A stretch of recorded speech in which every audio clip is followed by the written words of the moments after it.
AVM coaching centre Kotananduru మీ పిల్లల బంగారు భవిష్యత్తుకు భరోసా ఇచ్చే ఏకైక సంస్థ మన ఏవిఎం కోచింగ్ సెంటర్ కోటనందూరు. అతి త్వరలో న్యూ బ్యాచ్లు TET plus DSC, EAMCET, POLYCET, APRJC, Sainik, Navodaya. AVM coaching centre Kotananduru. Annavaram దేవస్థానం ఉద్యోగులు పోల్నాటి లక్ష్మీనారాయణ, బండారు రమణకు గ్రామస్తులు ఘన సన్మానం. రాష్ట్రంలోనే ప్రముఖ పుణ్యక్షేత్రంగా విరాజిల్లుతున్న అన్నవరం శ్రీ వీర వెంకట సత్యనారాయణ స్వామివారి దేవస్థానంలో ప్రసాదం, అన్నదానం విభాగాలలో విశేష సేవలందించిన పోలినాటి లక్ష్మీనారాయణ, బండారు వెంకటరమణలకు ఆగస్టు 15న జరిగిన స్వతంత్ర దినోత్సవం సందర్భంగా ఉత్తమ దేవస్థానం ఉద్యోగులుగా పురస్కారాలు ఆంధ్రప్రదేశ్ ఉప ముఖ్యమంత్రి కొణిదెల పవన్ కళ్యాణ్, జిల్లా కలెక్టర్ షాన్ మోహన్ ఈ పురస్కారాలను వారికి అందించారు. ఈ సందర్భంగా వారిని సత్కరించి శుభాకాంక్షలు తెలిపారు.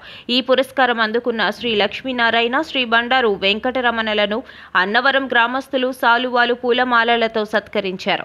ఈ కార్యక్రమంలో అత్తి సత్యనారాయణ, అల్లవరపు రవీంద్ర, న్యాయవాది అచ్చా మరిడియ్య, కడియం చిన్న ఆచారి, కర్రీ శ్రీనివాస్ గారు పాల్గొన్నారు. వారు శ్రీ లక్ష్మీనారాయణ, శ్రీ బండారు వెంకటరమణల సేవలను అభినందించారు.